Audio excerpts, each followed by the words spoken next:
Hi, this is Jeff Cohen, and I'm with Rachel Greer from Cascadia Seller Solutions. And Rachel is an ex-Amazonian, meaning that she worked for Amazon. What roles did you have at Amazon when you were there?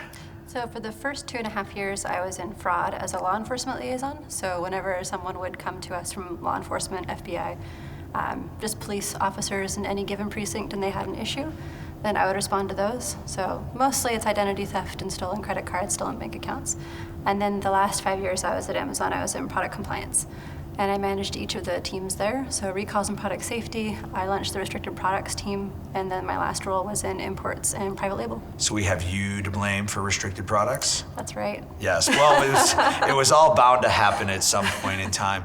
So today, we're gonna kind of talk a little bit about product quality and sourcing. And there's certain things you can do to protect yourself at the point of sourcing to make sure you don't get yourself in trouble down the road, right? Right. So one of the first things that I say to clients is you need to define what your product quality level is supposed to be. If you haven't defined that with your supplier, they're not going to provide you with what you expect more than likely. You might get lucky, maybe you won't. And then you are just hoping basically that they're providing you with what you want. So what we recommend is actually writing down exactly what your product quality expectations are, and then providing that when you issue them the PO, say, here are my expectations in a row, clearly defined as the addendum to the PO. This is what I expect. If I don't get this, then I'm not paying for my shipment.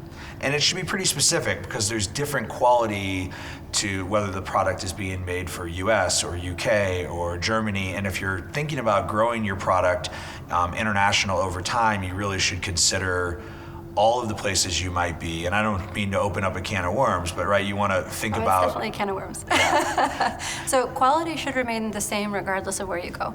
The difficulty will be in regulatory compliance. Gotcha. So in Europe, there's a piece of legislation called REACH, R-E-A-C-H, and it basically regulates, now I think it's over 160 different chemicals that are basically prohibited in consumer goods. And if Gotcha. you do import them, you have to declare it and register as an importer of prohibited chemicals, and it's just awkward and no one wants to do it. Yeah, so you have two options. You can work with somebody who knows all the regulations or do a lot of homework on your own. What are other things? Even if you do homework, you probably will fall asleep about 5 minutes in. Yeah, it's not the most riveting stuff ever. What are other things that get that are common, I guess, missteps that get people in trouble? A big misstep is just launching with a factory because you looked up their information, you talked to them, you're happy with the sample, okay, I'm gonna order, you ship it to yourself, no pre-shipment inspection, no testing whatsoever. It arrives, you're kind of disappointed because 80 out of 100 products have this little minor defect, and you're like, okay, well, I guess I can deal with that. And then you send it in, so you just paid for a product that isn't actually what you wanted, so then you're basically overpaying. Right. And then of those 80, then there are a couple that you couldn't accept anyway, so then you just lost 5 units, say. Then you ship it in and find out that customers seem to be having this particular issue, as in they keep complaining that it's used, sold as new. And you're like, it can't possibly be used, sold as new. I brought it in from China, I shipped it myself, it's my brand, how could that be? You ask them what they mean and find out that the packaging that you got was so thin that everything's getting damaged on the way to the customer. So that's kind of the more negative approach, where if you don't do any of your due diligence, if you don't make sure the packaging is good, if you haven't defined what your quality level should be, you can get what you don't want, for one thing, and then customers may be confused about what they're getting because of something that happens between when you send it to Amazon and when it arrives at the customer. Right, so if I don't spend an extra nickel or a dime on my box and I stick everything in my package and then it's on the freight or in the air and it just gets smushed, all of a sudden I've got a used product and no longer a new product or a product that's just not sellable anymore. Right, so it can get damaged on its way to you. Usually that's the safe period of time. Usually they're pretty good at palletizing things. The problem is actually when it gets to Amazon and they take it off the pallet. And the machines take over. And then all of the totes, because literally they're totes on conveyor belts, miles and miles of conveyor belts in an Amazon fulfillment center. And I counted once just to make sure that I've got all the touch points right when we were doing work for Amazon. And there are a maximum of 11 touch points between the time that it leaves the factory in China and the time that it arrives at the customer's house. Gotcha. And that's a lot of locations to get smashed. Yeah, absolutely. So I've done my due diligence. I understand my product quality.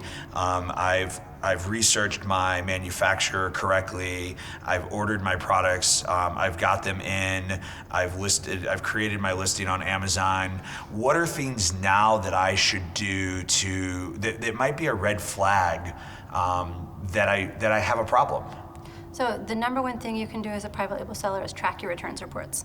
So a lot of customers won't give you a negative review. It's just, unless they really hate it, they're not going to do it. Right. And then the same thing for positive reviews. Unless you're asking for it through a feedback service, you're probably not going to get that many people to respond to your product. But what you can see is through the more silent customer approach is who's returning it and for what reason. So you can see in the reason codes what they chose as the reason. Sometimes it's total BS because they just don't want to pay for return shipment. Right. But there are plenty of situations in which that's not the case. So you really want to look for those not as described returns, or quality unacceptable, missing parts, or additional parts. So if I start to see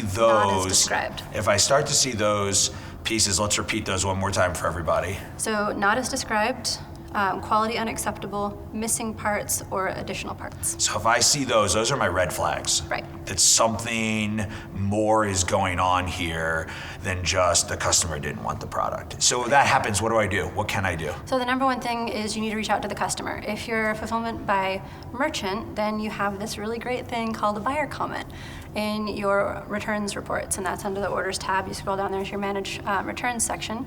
Tells you exactly why the customer didn't like it. Sometimes it's just like, it was yellow, it's a horrible yellow, I don't like it. Right. Great, you can ignore and move on. They didn't like the color. Well, with the FBA report, the way that it was designed, it doesn't have those buyer comments. The buyers give comments either way, it's just this report wasn't set up with that. So now you then have to reach out to each of those customers via the buyer-seller messaging service and ask them, hey, can you help me out? I just bought this, you just got this thing from me and then returned it. Is there anything I could have done to make this a 5-star experience for you? I really would appreciate any feedback you can provide. Gotcha. Not necessarily asking for a product review at that point, but just a straight email, like, can you have a conversation with me about why your return Exactly. occurred? What could I have done differently to keep your business? Are there any other reports besides the return report that I should be hypersensitive to? The secondary area that I like to look at for private label sellers specifically is the order quality rating. So there's an order quality rating in its own spot, because that totally makes sense, on the metrics tab. And you can go into your performance metrics tab, and on the right-hand side, there's an order quality report. And all the order quality means is how many of your shipments went through perfectly. And perfect means someone was able to go onto the website, click, and then have the product exactly as they expected it, which means no buyer-seller messaging, no A to Z claims, no chargebacks, no returns, nothing that would cause the customer to interact with you or with Amazon.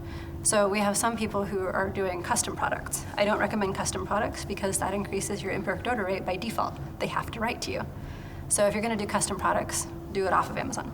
Gotcha. So that's like customizing a product, adding a name or something like that. Or do like the top number of things that you get. Like if you always get Kimberly, right, then do make Kimberly it a variation as an ASIN, exactly. Yeah, as a parent-child or a variation. Exactly. Gotcha.